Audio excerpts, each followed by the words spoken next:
The philosopher Thomas More writes, "What though youth give love and roses? Age still leaves us friends and wine." Bonjour, my name is David DeVere. I'm a wine educator and traveler, and you're watching Savvy Nomad TV, the Eau de Vie edition. And I am glad, my friends, that you are still here with me as we go through our Costco wine adventure box. This is day 6. Let's get to the wines. Okay. Yesterday we had a Sauvignon Blanc from Romania.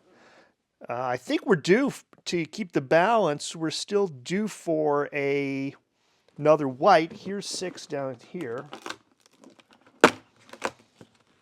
And it's Mendoza Heights, Argentina.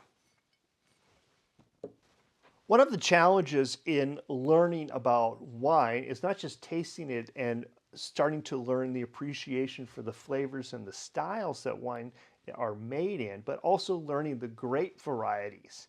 And this is a good example because this says Mendoza Heights, Bonarda, Argentina.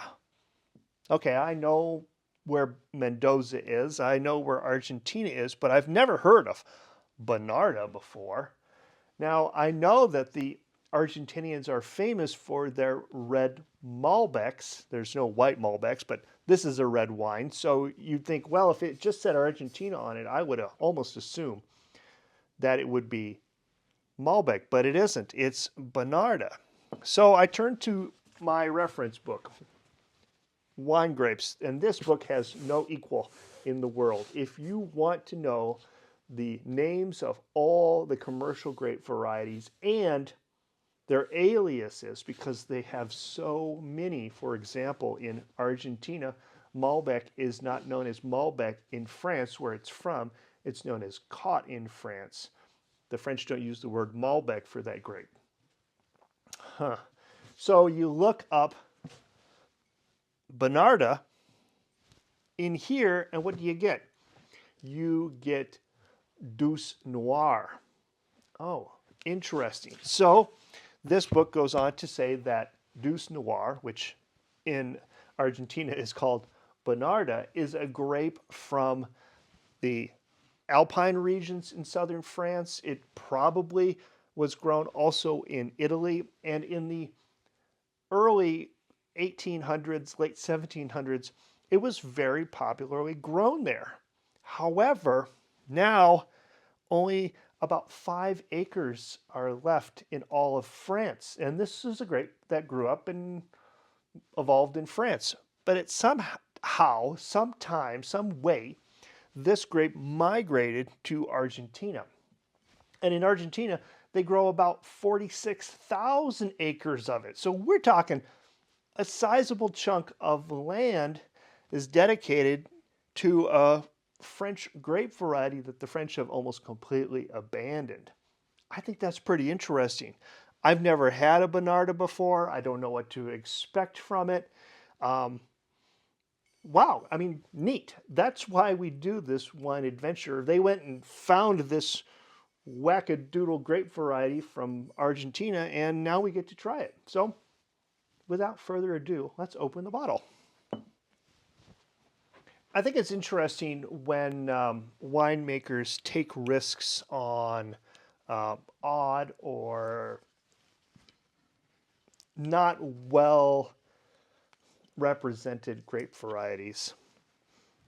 Often these varieties are blended in with others. So you might see Cabernet Sauvignon on the bottle, but then it's got, 4% Bonarda in it. And I think that's kind of neat. I wish that the blend recipes were more often shared on the label. I wish the labels were, frankly, more descriptive, less copy, more info, because a lot of times, oh, this is a tight one. A lot of times it's just fluff on the label, and I'd like to know more. But that's just me. I think it's 100% Bonarda, but I don't know. Who could really tell? Obviously, it's at least 75% Bonarda because it can say Bonarda on the bottle. All right, so I have filled out the top of my tasting card, and in my journal here, I've also gone to the back, and I've got some blank spaces in the index because this is a fill out your own index. So I've written Bonarda, page 21 for me. Okay, let's try it.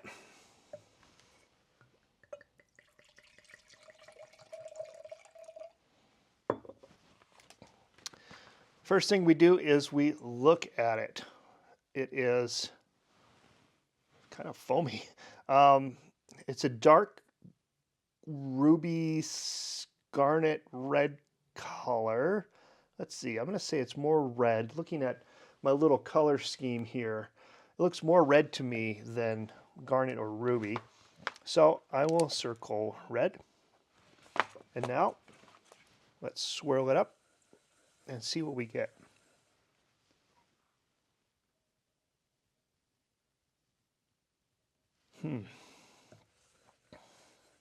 It's a little sharp on the nose. I'm getting some type of red fruits, maybe a bit of plum. I'm not really getting any wet forest floor. I'm not getting cedar. I'm not getting licorice. It's not overly expressive in its aroma. Okay, well, again, don't think about it. Just taste it and work your way around the color wheel, the flavor profile wheel here. So let's do that.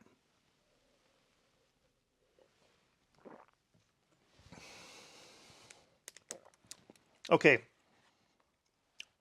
Aromas, citrus, nope.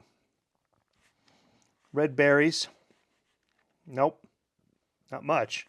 Orchard fruit, maybe. Tropical fruit, nope. Flowers, nope. Vegetables, nope. Herbs, nope. Roasted, nope. And false, no. Gosh, this thing is closed off in the aroma palette here. Dry or sweet? It's a little bit sweet. So I'll mark it 1 up. Acidity.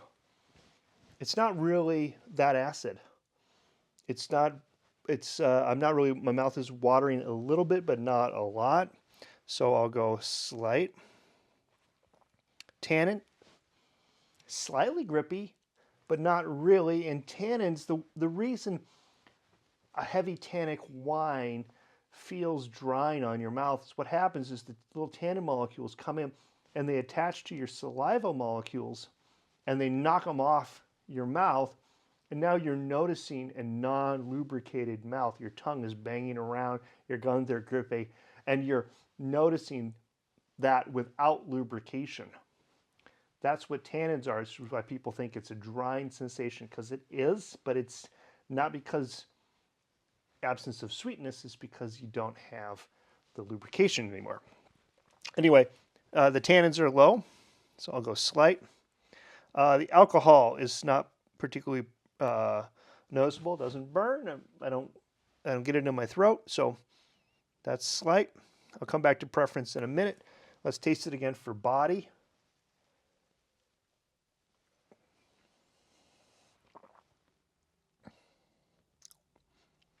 Medium body. The balance. So here you're saying, well, wait a minute. This wine isn't very aromatic. It isn't very nuanced, but that balance has nothing to do with any of those. How are the tannins? How are the sugars? How are the acids? How are those things playing? How's the alcohol? How are those things playing together? Are they playing together well? Yes. Okay, so then it's got good balance. So that comes to the outside versus bad balance, which will be more to the inside. I guess in my chart here, we've got intense is the outside, meaning a lot, heavy, much. The inside being low, not as much. Poor. Okay. Complexity. Is it complex? Not particularly. So I'll go slight. And finish. Is the finish nice? Yeah, it's fine. is kind of a longish finish. There is a little bit of aromas or sensations still in the mouth afterwards. The acidity sits in there nicely. It wettens the palate nicely with that acidity. So I'll give it a medium long finish. This is a weird wine. Now, my preference, do I like it? I'm going to come back to that last. Let's do the scoring. Appearance, looks nice. Is it a 3? Sure, why not? 3. Bouquet, 2. Because it's not extremely expressive. Taste, didn't taste bad. It didn't taste amazing either. It was like, oh, okay, great. So I'll give it a middle of the range 3. The finish is okay. I'll give it 2 points for that. And now the impression. Is it impressionable? This is my first blush with Bonarda. Would I race out to buy a case of this stuff? No, I wouldn't. Just to be frank.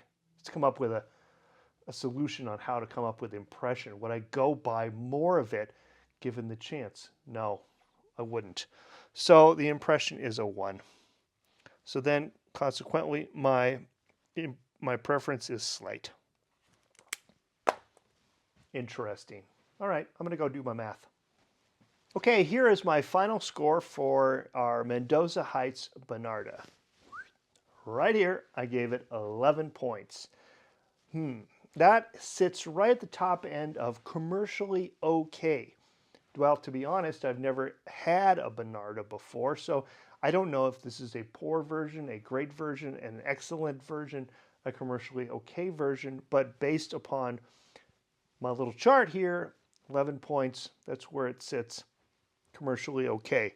The flavor profile is super weird. Here's a picture of that. And what you notice from it is that it's quite closed off. The wine is not overly aromatically expressive. The balance is fine, but that is the winemaker's job to make a well-balanced wine. The grape is supposed to add in all the other stuff.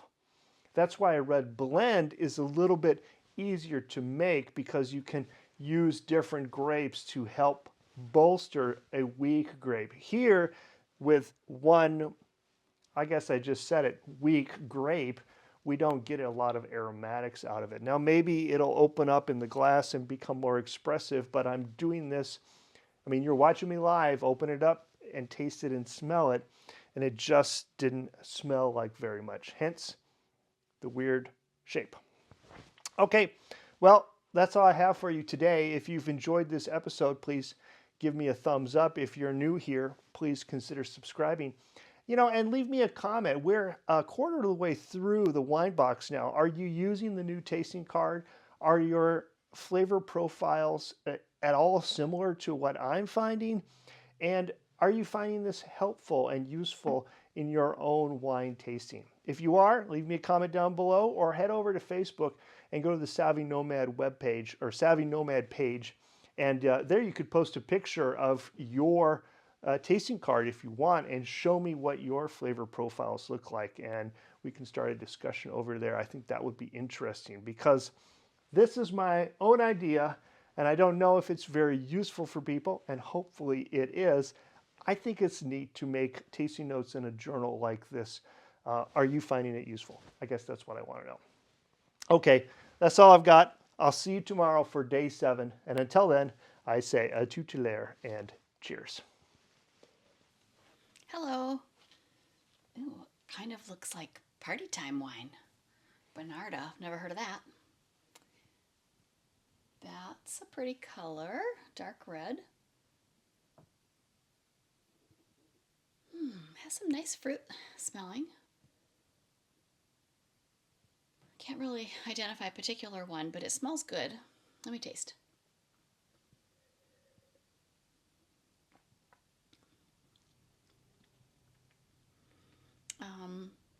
Kind of thin, bright, high acid, makes my mouth water. I think I could have another sip. Cheers.